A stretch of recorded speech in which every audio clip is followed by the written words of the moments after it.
नमस्कार दोस्तों। जब हम एक शिशु को जन्म लेते देखते हैं तो हमें लगता है कि यह एक नई शुरुआत है।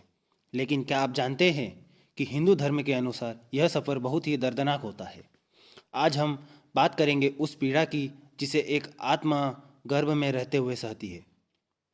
हिंदू धर्म ग्रंथों के अनुसार जैसे श्रीमद् भगवत पुराण में बताया गया है कि जब एक आत्मा गर्भ में प्रवेश करती है तो उसे अपने पिछले 100 जन्मों की यादें एक साथ याद आ जाती है। ये यादें उसे बहुत दुख देती है क्योंकि वह उन सभी पापों को और पुण्यों को एक साथ अनुभव करता है जिसका फल उसे इस जन्म में भोगना है।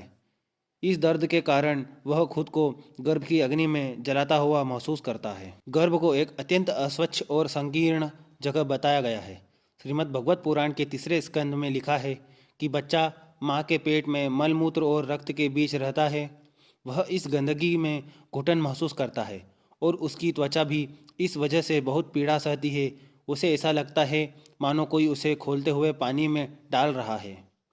गर्भ के बच्चे को अपनी माँ के भोजन से पोषण मिलता है, लेकिन अगर माँ गर्म या मसालेदार खाना खाती है तो उस गर्मी का असर बच्चे पर भी होता है। उसे ऐसा लगता है मानो वह आग में जल रहा हो।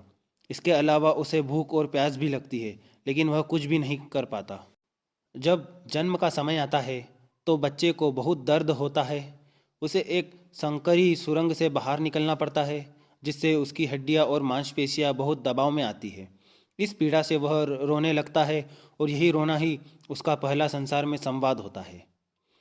दोस्तों, हिंदू धर्म के अनुसार गर्भ में एक जीवन को ये सारी यातनाएं भोगनी पड़ती है, लेकिन इन यातनाओं का एक उद्देश्य भी है। ये सभी पीड़ाएं हमें यह सिखाती है कि जीवन एक संघर्ष है और हमें इस संसार में आने का उद्देश्य समझना चाहिए।